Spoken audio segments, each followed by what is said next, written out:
We're pouring billions and billions of dollars into building artificial intelligence. But what if the very thing we're trying to create, that human-level intelligence, is something you just can't compute?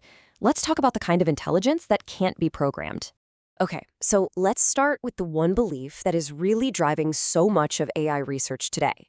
It's this idea that our minds, our consciousness, the whole shebang that makes us, is basically just a super complex computer program. A problem that, hey, with enough power and enough data, we can eventually solve and even replicate. But hang on, what if that whole assumption is, well, wrong? Today, we're going to unpack a really powerful counter-argument. The idea that human intelligence isn't like some software you can just install on a server. It's something that grows organically from the unique, kind of messy, and definitely finite experience of being alive. First up, let's really dig into the theory that's dominating AI development. It's called the scaling hypothesis, and you can basically think of it as the bigger is better philosophy. It's the engine behind all those massive large language models we see everywhere now. So the core idea here is that the hardware doesn't actually matter. Whether it's a brain made of neurons or a server full of silicon chips, the thinking is the same. If you build a neural network that's big enough and you feed it enough data, a human-like intelligence will eventually just pop into existence. Now, let's flip that idea on its head and explore a really powerful counterargument. What if the hardware of being human, our bodies, our lives, our limits, isn't just a box our mind sits in, but the very thing that creates our mind? And this brings us to the key concept for today, contingent intelligence. It's called contingent because our intelligence is contingent on being human. The whole argument is that our minds are completely tied to the specific circumstances of our existence, conditions that are, frankly, impossible for a machine to duplicate. So what are these fundamental human conditions? Well, this framework points to 4 pillars: having a physical body, having that first-person, subjective view of the world, knowing our time is limited, and being deeply social creatures. The argument is that these aren't bugs to be engineered away. Nope, they're the core features that actually generate our intelligence.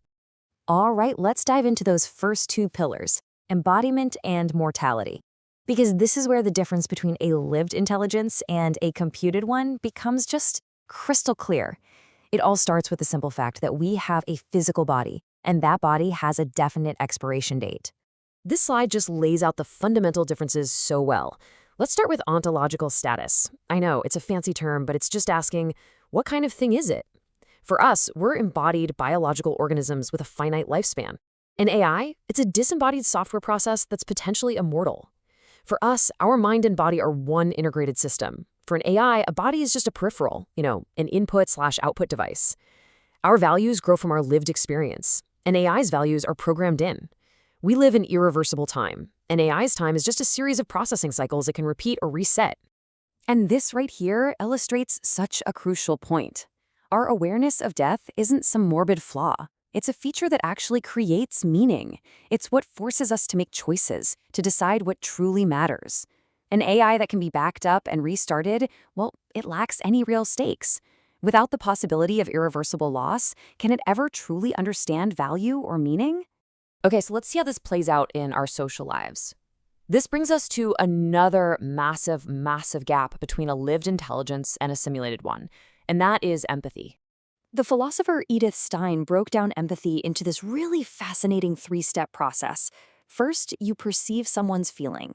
Then, and this is the cool part, you're actually sort of drawn into their perspective, feeling alongside them.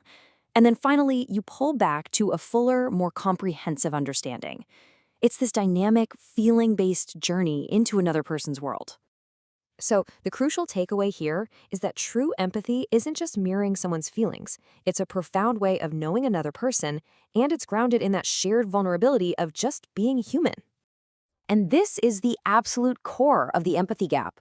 Look, an AI can be trained on trillions of conversations to say the right thing. It can learn to mimic empathetic responses perfectly, but it's doing so without the shared experience of having a body, of feeling vulnerable, of having real relationships. It's just performing a script. It's not having an authentic connection. So if replicating human intelligence is the wrong goal, if it's not just technically difficult but maybe conceptually impossible, where does that leave us? The argument is that we need to shift our focus to a completely different goal for AI. So instead of artificial general intelligence, the goal becomes artificial collaborative intelligence. The focus completely shifts from replacement to partnership. The idea is to build AI not to be like us, but to be a powerful tool that works with us, leveraging its computational strengths while respecting our unique human intelligence. Now, designing for collaboration means building AI with a totally different set of rules. We need systems that can show their work, that defer to human judgment on those big questions of value and morality, and that are smart enough to know their own limits. And this isn't just a design choice, it's an ethical necessity.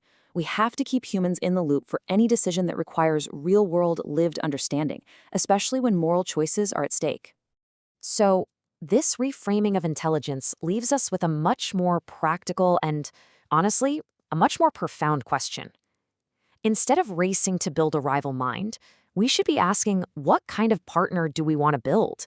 How can we design AI to augment our unique human intelligence, not try to replace it? Now, that's the question that's really going to shape our future.